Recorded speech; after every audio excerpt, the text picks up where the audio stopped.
Hello and welcome to the Student Learning Support Service. My name is Lauren and in this video we are talking about editing and proofreading. Hopefully by now you have a draft based on a structural outline and you're ready to get to the really important work of polishing that mess, because our first drafts are often messy, into something really excellent. So that brings me now to the editing process. Now, the editing phase is critical, and it is one that is often not given enough time and attention. But the more time you set aside for a proper edit, by which I mean a very active period of reflection and analysis, the stronger your final product will be. And believe me when I say that a truly good edit can be the difference between a pass and a credit, or even a credit and a high distinction. But there are many misconceptions about what editing is. Editing is not simply correcting typos or spelling errors. Editing is the process of critically evaluating the piece, and seeing whether it has met its overall objectives. So it includes evaluating the structure, the style, the content, the evidence, pretty much everything about it. And because this can be quite a complex process depending on the length and depth of your project, we can break this down into a few stages. The first stage is the content or the structural edit. The second is the style or the copy edit. And the third is the proofreading and formatting stage. Now, these stages are guides, so keep them flexible depending on what your particular project is. You might need to break up the content and structural edit into two separate processes, for example. So just remember this is a loose introductory guide. All right, so the content and structural edit. Now, really, a good content and structural edit means looking at the big picture of the whole document. We're looking at the purpose, we're looking at the ideas, we're looking at the logic and the content. So we're going to start by thinking about purpose and aims. So have a look at your assignment question, your instructions, and the rubric. And these might be three different things, okay? Ask yourself, have you answered the question?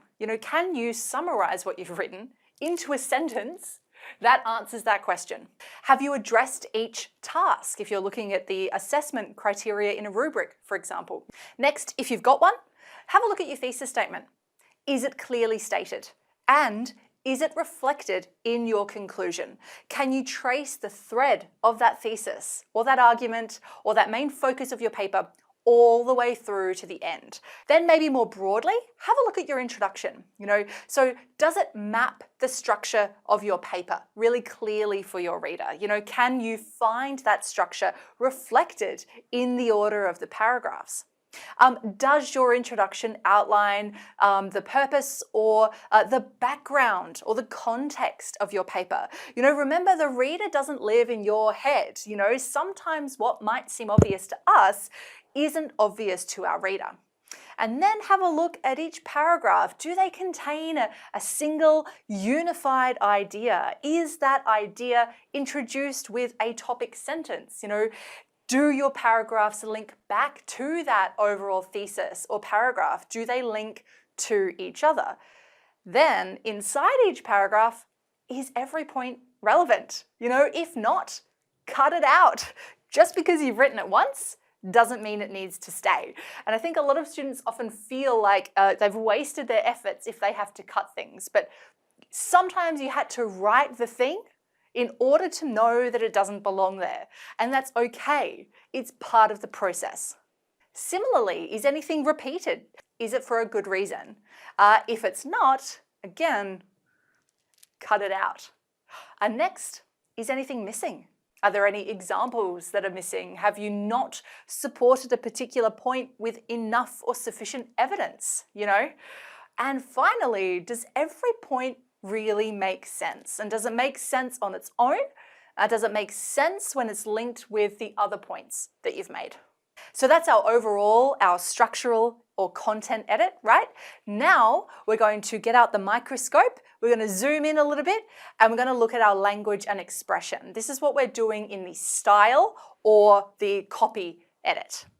So firstly, Is the language, style and tone appropriate for your form and your imagined reader? Now, hopefully you have already done some thinking about this, but if you're anything like me, sometimes when you write a first draft, you're kind of just writing for yourself. I do. I write for myself quite often when I'm writing a first draft, which means I include a little bit more informal language. I include notes to myself. I include fill in the blank later, Lauren. So do you need to change up your language? Do you need to make it more academic? Really importantly, do you need to add in those super important transition words, those discourse markers that are going to help guide your reader? So is your evidence clearly introduced? Is it linked to your thesis or to your premise or to your own ideas? So sometimes we need to make our language more academic when we're doing our copy edit. But sometimes we actually need to simplify because, we can get in our heads. Sometimes when we're writing, we put forward these very kind of overly academic terms. We might say utilize where we could just say use, or we might say in relation to instead of just about, or due to the fact that where we could just say because. Remember that good academic writing is not necessarily about using all of the academic words that you can think of. Let your content be complex, not your language. Okay, this is a really important part of editing. Good editors actually simplify. They cut. They get rid of excess. If you can say it in one word, say it in one word. Don't say it in three. So a couple of other language tips are things like look out for absolutisms. Have you said that everyone must know about something, or opposite of this?